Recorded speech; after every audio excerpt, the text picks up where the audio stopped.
Naniniwala akong hindi lahat ng mga aswang, Karide, ay masasama at kumakain ng tao.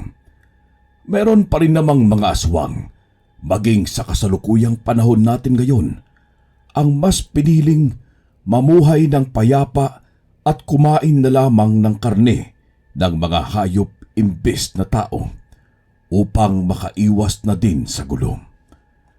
Mahirap mang patotohanan ang mga aswang, ngunit sa ibabahagi kong kwento ay totoong pangyayaring karanasan ko nang maging parte ako ng buhay ng isang matandang albularyo na may lahing gabunan.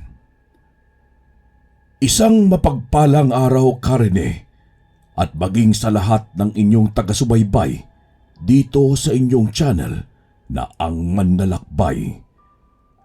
Tawagin niyo na lamang ako sa pangalan kong Nardo. 28 taong gulang ako nang maganap ang aking ikukwento. Ang aking kwentong ibabahagi ay may ilang dekada na rin ang nakalilipas. Naganap ito noong kapanahunan pa nang ang mga aswang ay kaliwat kanang umaatake sa aming baryo. Ngunit tanging sa lupain lang ng isang matandang albularyo ang hindi nito magawang atakihin, Karine.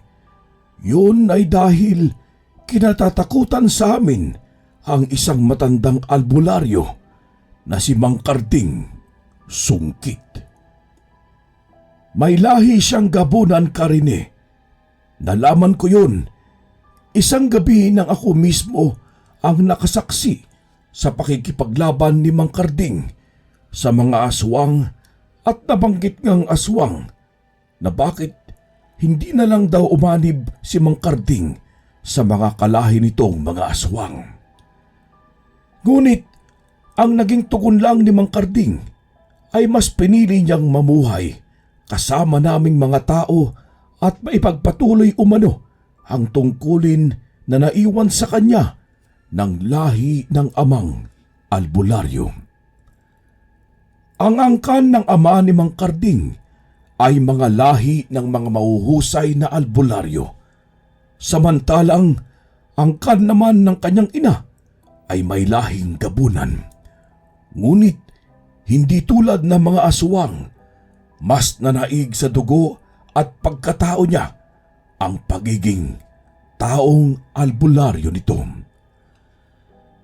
Nang mga panahong yun kasi, Karine, ay nasa ilalim ako ng pagsasanay ni Mang Karding sa pagiging albularyo.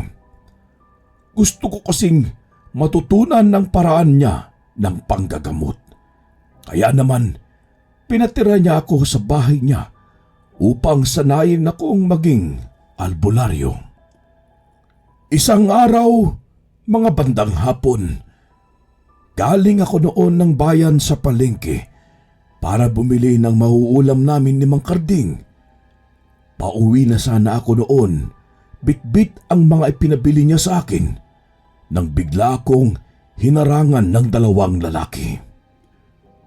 Naramdaman kong may kakaiba sa 2 lalaking nakatayo sa magkabilang parte ng daanan.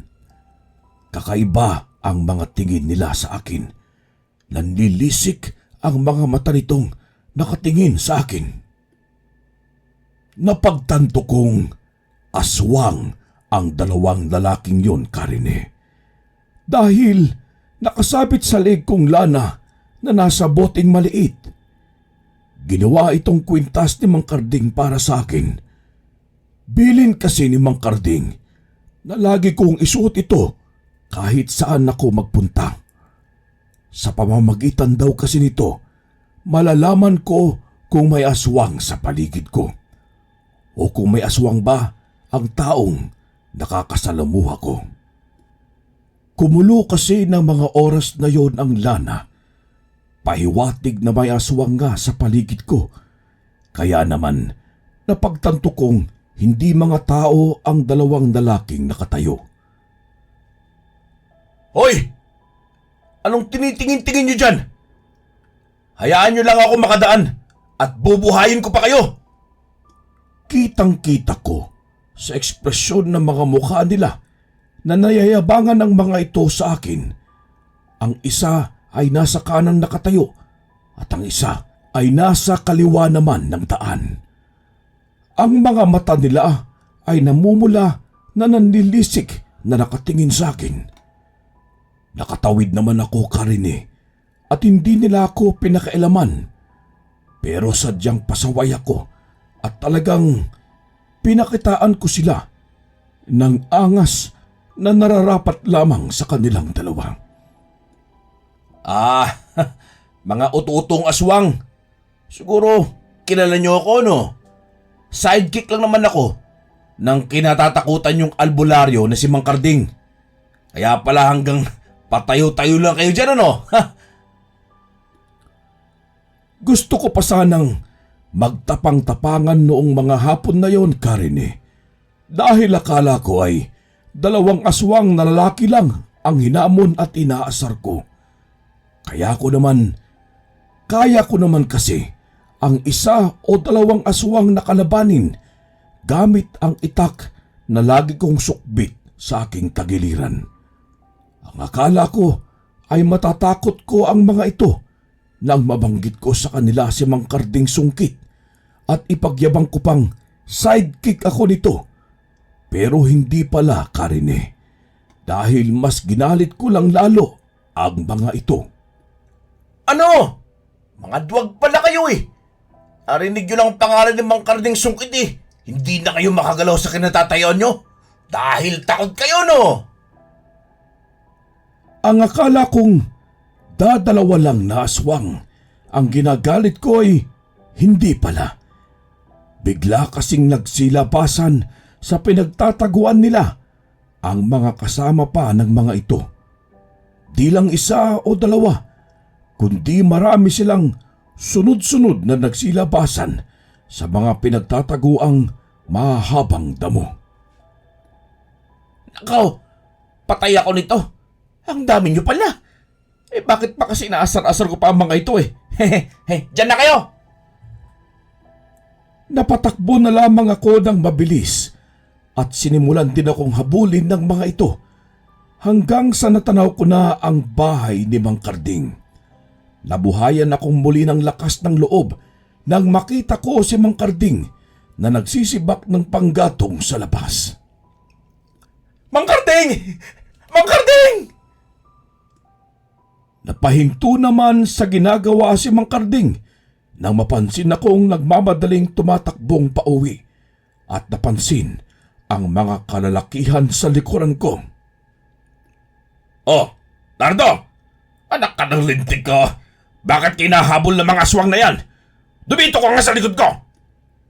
Hinugot ni Mang Karding ang kanyang itak sa puluhan nito at lakas loob na itinutok ito sa mga lalaking aswang. Pep! Si Mang Karding sungkit na itong kaharap nyo. Ano? Bakit kayo napahinto? Siguro natatakot kayo, no? Tumigil ka ngang bata ka.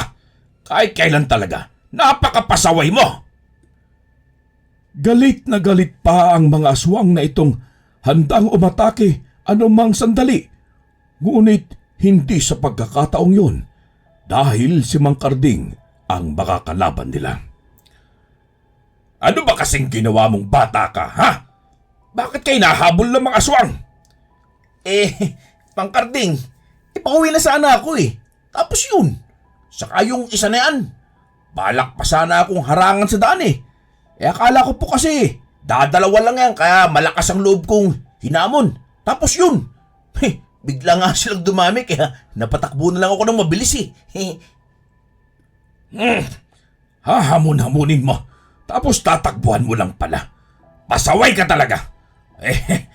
Pasensya na sa kung ano man ang ginawa ng bata ko sa inyo. Kung hindi nyo naman ako gustong kalabanin ngayon, maaari na kayong magsipagbalik sa inyong mga lungga.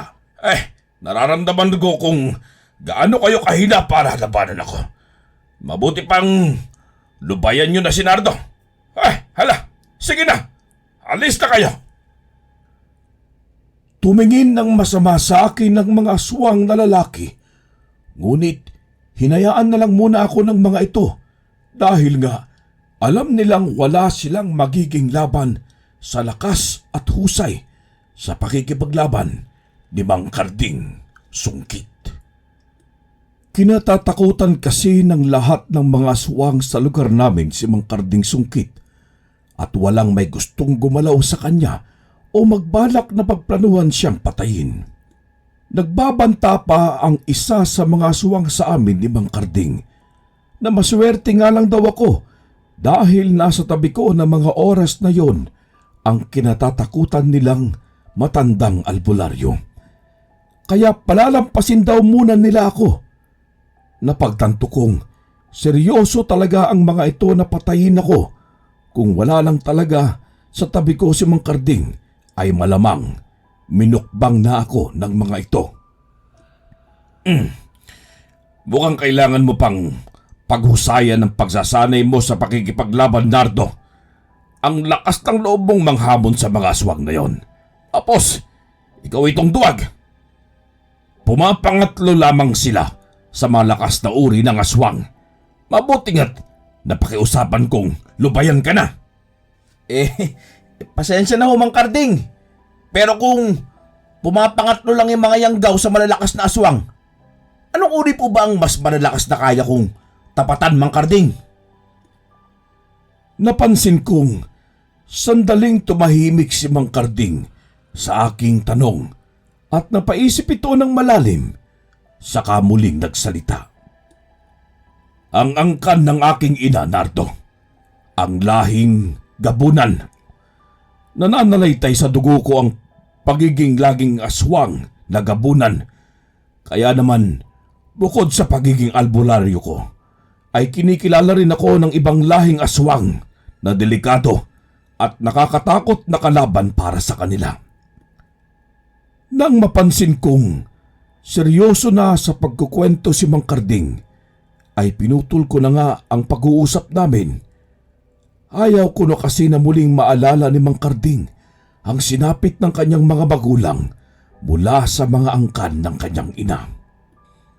Ayon sa kwento sa akin ni Mang Karding, namatay ang mga magulang niya dahil sa tutol ang buong angkan ng mga gabunan sa ipinagbabawal na pag-iibigan ng kanyang inay at itay.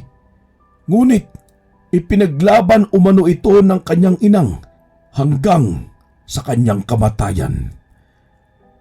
Naiwan si Mang Karding sa pangangalaga ng lolo niya na isa ring albularyo at ngayon siya ang nagpatuloy sa naiwang tungkulin sa pagiging manggagamot na albularyo. Kinabukasan, maaga akong gumising para magluto na ng agahan dahil gusto kong bumawi kay Mang Karding sa ginawa ko noong nakaraang gabi. Nardo, samahan mo nga ako ngayong araw at tayo'y may dadayuhing bahay. Opo, Mang Karding. Sabihan niyo lang ho ako kung ano mga dadalhin kong pagkain. Ikaw talagang bata ka. Wala kayong ibang nasa isip kundi puro pagkain. Alam niyo naman po lagi po ako nagugutom. Alam niyo naman, masama sa akin na magutom. O siya, sige. Ilagay mo na sa bag ang mga kailangang dalhin. Pagkatapos ko dito lalakad na tayo. Masusunod po, Mang Karding. Araw ng linggo, sinamahan ko si Mang Karding sa pupuntahan nitong isang bahay. May kailangan kaming gamutin ng araw na yon. Ang bahay ay nasa kaduluduluhan pa ng aming baryo. Malapit ito sa paanan ng... Tao po! Tao po! Mang Karding, mukha namang walang tao Sigurado ho ba kayong ito yung bahay na pupuntahan natin? Sigurado ako. Ano ka ba? Kilala ko ang may-ari ng bahay na ito, si Nestor. At lagi niya akong dinadalhan ng tanim nilang gulay doon. Ganun po ba? Bakit parang ang tahimik at mukhang nakakatakot ang nararamdaman kong enerhiya ng bahay nila? Ilang sandali pa, Mula sa pagtawag ni Mang Karding, ay kakarating lang din pala nung Nestor na kakilala niya. May dala-dala pa itong mga tuyong kahoy na panggatong na nakalagay sa sako. Kasama nito ang anak na babaeng may bitbit namang baunan ng tubig. Oh, nandito na pala sila. Ay, kumusta ka, Nestor? Akala ko'y walang tao sa inyo. Wala kasing sumasagot eh. Gumiti ang lalaki at sinabing nangahoy lang sila ng anak niyang babae. Ngunit naiwan naman daw ang asawa niya sa loob ng bahay. Ang asawa ni Nestor ang taong gagamutin daw namin. Ayon sa paliwanag ng lalaki, ay bigla na lang nawawala ang asawa niya pagsapit ng gabi at sa umagay makikita nila itong walang malay na nakahiga sa labas ng kanilang bahay. May dugo ang bibig at damit ay puno din ng mantsa ng dugo. Ikinadenan raw ni Nestor ang asawa sa pag-aakalang sinasapian ito sa pagsapit ng gabi at naisipan ngang lumapit na sa amin ni Mang Karding upang humingi ng tulong. Pagpasok namin sa bahay nila ay umalingasaw agad ang napakasangsang na amoy ng isang babae. May kwartong nakasilyado ng maraming kahoy. Nakapako ang mga ito na nakaharang sa pintuan ng kwarto. Nang buksan ng lalaki ang kwarto, ay bumungad sa amin ang asawa nitong babaeng nakahiga sa kama. Nakakadena ang kamay at paa nito. Magulo ang buhok, matungis, nakaputing mahabang bestida at masama ang tingin nito sa amin ni Mang Karding. Ang maliit na botelyang may lamang lana na nakalagay naman sa bag na daladala ko ay bigla na lamang kumulo. Kinuha ko ito agad at agad na ipinakita kay Mang Karding. Mang Karding, ang botelyang may lana. Tingnan nyo, bigla na lang kumukulo. Ibig sabihin po ba nito ay? Isa lang ang ibig sabihin nito, Nardo. Aswang ang asawa ni Nestor. Ibigay mo sa akin ang lana. Nestor, manood ka sa mangyayari sa lanang hawak ko. Kapag ilalapit ko ito sa asawa mo, kapag kumulo, ibig sabihin lang na may aswang na malapit. Pagbasdan niyong mabuti. Pinanood namin ni Kuya Nestor ang gagawin ni Mang Karding at nakatuon ang pansin naming lahat sa botelyang may lana. Nang ilapit nga ito ni Mang Karding, ay bigla na lamang itong kumulo. Tinanong ng lalaki kung ano ang ibig sabihin nito.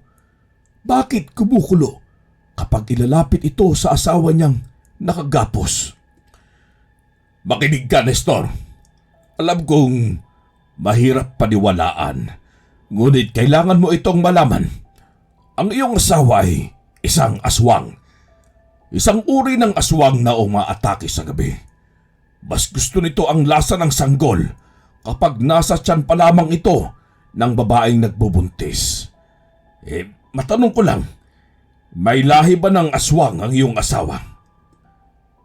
Nagulat sa sinabi ni Mang Karding ang lalaki.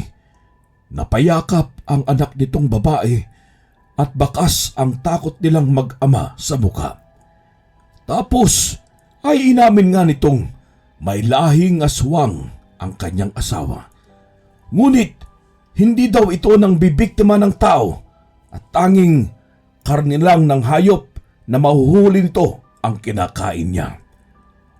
Huli na nga raw nang malaman niya ito mula sa nagpakilalang kapatid na babae ng asawa niya na minsang bumisita sa kanila.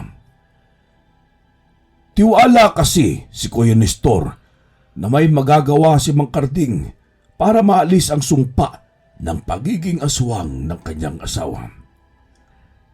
May dumating na kapatid na babae ang asawa mo at sinabing may lahing aswang siya. Kung ganun, napapalagay kong hindi masamang aswang ang lahi ng iyong asawa, kailangan ko makausap ang kapatid niyang babae. Magtatakip silim na rin. Kaya naman ng asawa ni Nestor ay mas nagiging agresibo ang ikinikilos. Umiiyak na ito sa sakit na nararamdaman sa katawan. Nakausap pa nila ito at nakiusap kay Mang Karding ang babae na patayin na siya ni Mang Karding dahil baka lumala at hindi na niya makontrol pa ang sarili. Inihahanda ni Mang Karding sa mesa ang mga gagamitin niya at kinausap ng masinsinan si Nestor sa posibleng kaharapin ng asawa. Hawak ko ang batang babae. Nililibang ko lang ito sa sala upang hindi ito malungkot. Nasa 8 taong gulang pa lang kasi ang batang babae. Hindi ito nagsasalita at puro senyas lang ang ginagamit nito para makipag-usap sa akin. Naawa ako para sa bata. Napaka-inosente niya at bakas sa mukha nito ang labis na pag-aalala para sa kalagayan ng kanyang ina. Si Mang Karding at Nestor ang humarap sa aswang na babae. Naririnig ko ang paghiyaw nito. Nakakatakot na wari mo'y mabangis na ibon ang timbre ng boses ng babae. Niyakap ko ang batang babae hanggang sa makatulog ito. Nang makatulog ay inihiga muna ang bata sa upuan. Tapos kinumutan ito dahil malamig din sa lugar nila. Gawa ng maraming puno ang nakapaligid. Ang kumukulong lana na nasa maliit na bote ay huminto na rin. Pahiwatig na wala ng aswang sa paligid. Naisip ko kung ano na ang nangyayari sa loob ng kwarto, kung nagawa ba nila Mang Karding na maalis ang sumpa ng babae. Maya-maya ay lumabas ang dalawa at napansin ko ang walang malay na asawa ng lalaki nang bahagya akong tumingin sa pagbukas nila ng pinto. Sa sobrang pagtataka ko ay hindi ko na napigilan pang magtanong sa nangyari. Mang Karding, anong nangyari? Nagawa niyo po bang alisin ang sumpa ng pagiging aswang niya? Ang pagiging aswang ay hindi basta-bastang nawawala. Kung hindi kayang makontrol, ay kailangang tapusin ang buhay niya. Ang asawa ni Nestor ay hindi na kinakaya pa ang pagiging aswang nito. Kaya mas pinili niyang mamatay na lang dahil na din sa pagod at sakit na nararamdaman niya. Po, kung ganun po ay... patay na siya, Nardo. Malaya na siya sumpa ng pagiging aswang niya. Paano po ang anak nila? Tiyak na malulungkot siya kung malalaman niyang patay na ang kanyang inang. Nakiusap ang lalaki sa amin na kung po pwede raw ay kupkupin muna namin ang anak niyang babae. Pumayag naman si Mang Karding at isa pa ay gusto ko rin naman na kupkupin ng batang babae. Napansin ko kasi ang pagiging payat nito at sakitin. Siguro ay hindi na rin siya naalagaan pa ng maayos ng kanyang ama. Umuwi na nga kami kasama ang batang babae at iniwang nagluluksa ang lalaki katabi ng asawa nito. Hindi ko alam kung ano ba talaga ang naging pag-uusap nila Mang Karding at ng tatay ng bata. Pagka-uwi namin sa bahay ni Mang Karding, itinabi ko sa pagtulog ko ang batang si Ana at nangako ditong magiging kuya na niya ako na lagi siyang poprotektahan. Kinabukasan, narinig kong may bisita si Mang Karding. Agad akong lumabas at nakita ko ang isang magandang dalaga. Narinig kong nagpakilala ito na si Maria, ang kapatid na babae ng asawa ni Kuya Nestor. Ano at naparito ka sa aking lugar, Maria? Nabalitaan ko po ang nangyari sa ate ko. Maraming salamat, Mang Karding, sa tulong mo. Hindi gusto ng kapatid ko ang pagiging aswang niya. Kaya kahit labanan niya ito, ay mas talo lamang siyang mawawala sa kontrol sa sarili. Nandiyan ba si Ana? Binisita ko ang bahay nila at naabutan ko lang ay ang asawa ng ate ko na si Nestor. Sa kasamaang palad, nagpakamatay ito dahil hindi siguro niya matanggap ang nangyari sa aking ate. Kapwa nagulat kami ni Mang Karding sa ibinalita ng dalagang si Maria. Patay na rin pala si Kuya Nestor.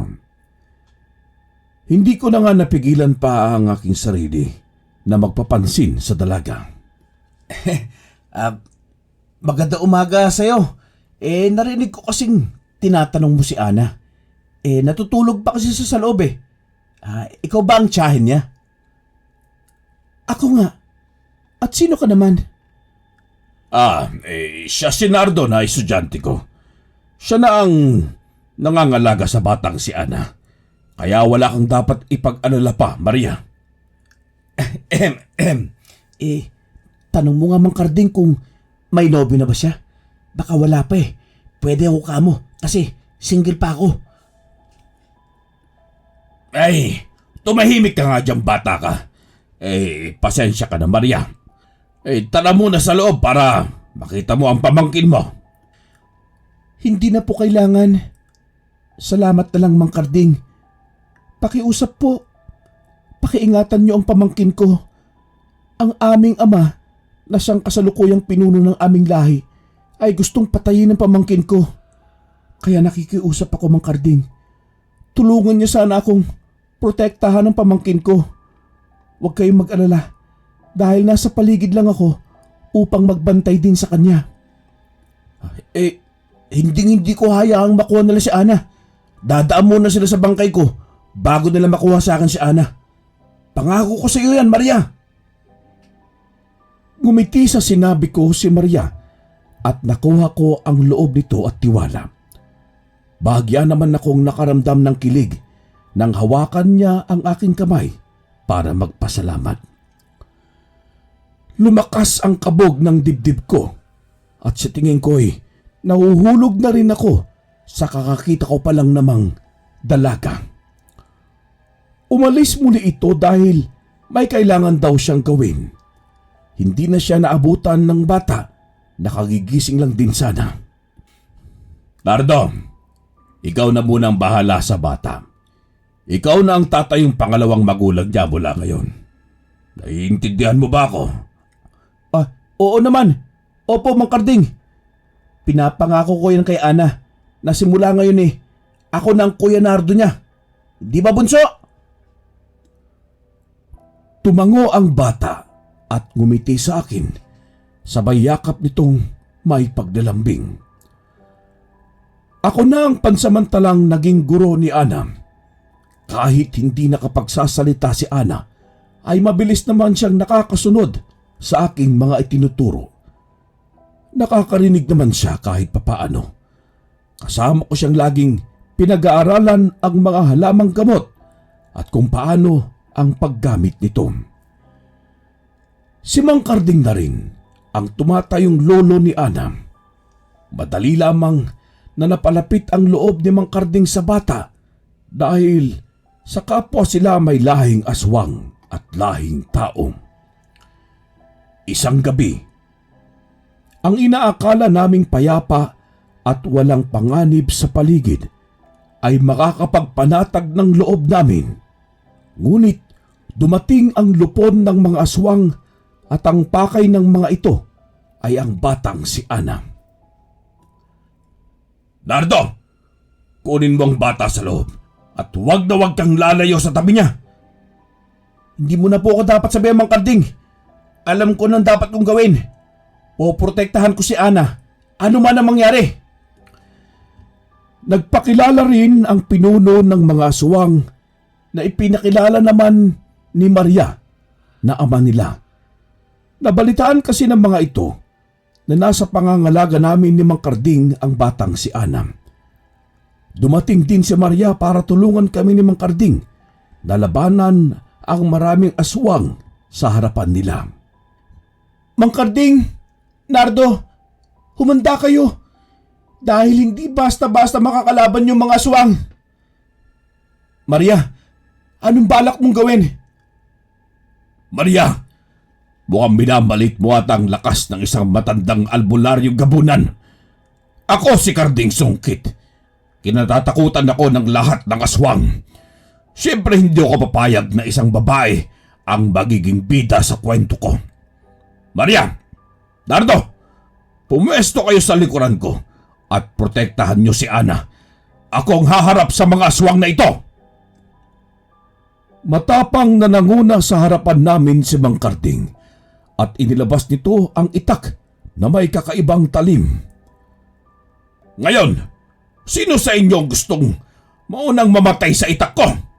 Lapit, mga aswang! Mang Karding, mag-iingat ka! Mang Karding, ang mga ulo nila ang puntirihin mo dahil dito mo lang sila matatalo. Salamat sa paalala, Maria. Ipaubayan niyo sa akin ang labang ito. Matagal-tagal din mula nang madaplisan ng dugo ang talim ng itak ko. Kayon, alalaman ko kung tumatanda na nga ba ako. Unang sumugod ang 10 aswang. Mabilis itong tumakbo palapit kay Mang Karding. Ngunit napakadali lang para kay Mang Karding na pugutan ng ulo ang mga ito. Ano? Sugod pa mga aswang! Kalahati pa lang yan ang porsyento ng lakas ang ginagamit ni Mang Karding. Pero gulat na kayo, no? Ano kayo ngayon? Tumahimik ka, Nardo. Kung napapansin mo, hindi nakagulat-gulat kay Ama ang ipinakitang lakas at husay ni Mang Karding. Kilala na maraming aswang at kinakatakutan siya bilang mahusay at albularyong gabunan. Ngunit ang presensya ni Ama ay kinukubli niya lang. Ha? Anong ibig mo sabihin, Maria? Kayang pantayan ng ama mo ang lakas ni Mang Karding? Kung ganon, kayo ang unang lahi ng mga aswang na tinutukoy ni Mang Karding na kayang pumantay sa lakas niya? Napatingin ako kay Mang Karding at doon ay napansin kong hinihingal na siya sa pakikipaglaban sa mga aswang. Samantalang walang takot o gulat ng ekspresyon ang ipinapakita ng nakatayo lang na pinuno ng mga aswang. Nakaramdam na ako ng takot at kaba. Hindi nga nagsisinungaling si Maria sa kanyang sinabi. Malakas nga ang pinuno ng mga aswang at nararamdaman kong punong-puno ito ng determinasyong makipagsabayan sa lakas ni Mang Karding. Kaya naman, iniwan ko kay Maria ang batang babae at binunot ko ang aking itak at tumulong na din ako kay Mang Karding. Hindi ko kayang makitang nahihirapan ang aking guro. Matanda na ito at kahit ayaw niyang nakikipagsabayan din ako ng galing sa kanya, ay wala siyang magagawa. Dahil nagdesisyon ako mula pa noon na handa ko ring ibuwis ang buhay ko para lang sa kanya. Nardo, ano sa tingin mo ang ginagawa mo? Hayaan mo na ako. Tumakas na kayo ni Maria. Itakas niyo ang bata! Hindi. Hindi sa pagkakataong to, Mang Karding. Pasensya na, pero susawayin muna kita sa oras na ito. Hindi ko ahayang ikaw lang magpakitang gilas. Para saan pa't sinanay mo ko kung paisa-isang aswang lang ang kaya kong labanan? Ay nako, ikaw talagang bata ka. Napakapasaway mo. Sige, sabay tayo sumugod! Nangangalahati na ang bilang ng mga aswang na napatumba namin. Nagpapatuloy pa din kami sa pakikipaglaban hanggang sa nagdesisyon ng harapin kaming dalawa ng pinuno ng mga aswang. Malaki ang aswang na ito, maskulado ang katawan at nakakatakot ang presensya nitong ipinapakita. Nardo, ihanda mo ang sarili mo. Nararamdaman ko kung gaano kalakas ang huling aswang na ito. Ako pa ba, Mang Karding? Ngayon malalaman natin kung tumatanda ka na talaga, Mang Karding. Mabuti pa, ipabaya mo na lang sa akin ang laban na ito. Baka hikain ka pa. Mahirap na. Abat, lokong bata ka. Tingin mo talaga sa akin tumatanda na. Sige, manood ka. Sino sa atin ang unang magpapatumba ng aswang na yan? Nakikipagpustahan ka pa ba sa akin, matandang albularyo? Nakuha pa naming mag-asaran ni Mang Karding sa sitwasyon na yun. Kahit batid naming malakas ang huling aswang, nakakaharapin namin. Hindi na nga namin may tatangging malakas ang pinuno ng mga aswang na sumalakay sa amin nung gabing yun. Ngunit hindi rin naman kami magpapatalo ni Mang Karding. Lumaban kami ni Mang Karding bilang magkakampi at magpartner. At natalo nga namin ang pinuno ng mga aswang. Pinutol ni Mang Karding ang ulo nito. Sa puntong yun, mas humanga ako sa lakas at husay ng matandang albularyong gabunan. Sumapit ang umaga. Ang mga bangkay ng mga aswang ay sinunog namin ni Mang Karding sa tumpok na apoy at naglinis ng paligid. Parang normal lang na araw sa amin ulit ang nangyari. Lumipas ang isang buwan. Kinuha na ni Maria ang pamangkin niya at isinama sa pinagtataguan nilang nayon. Mababait daw ang mga aswang na makakasama nila. Kaya naman, tiwala kami ni Mang Karding na magiging ligtas ang batang si Ana.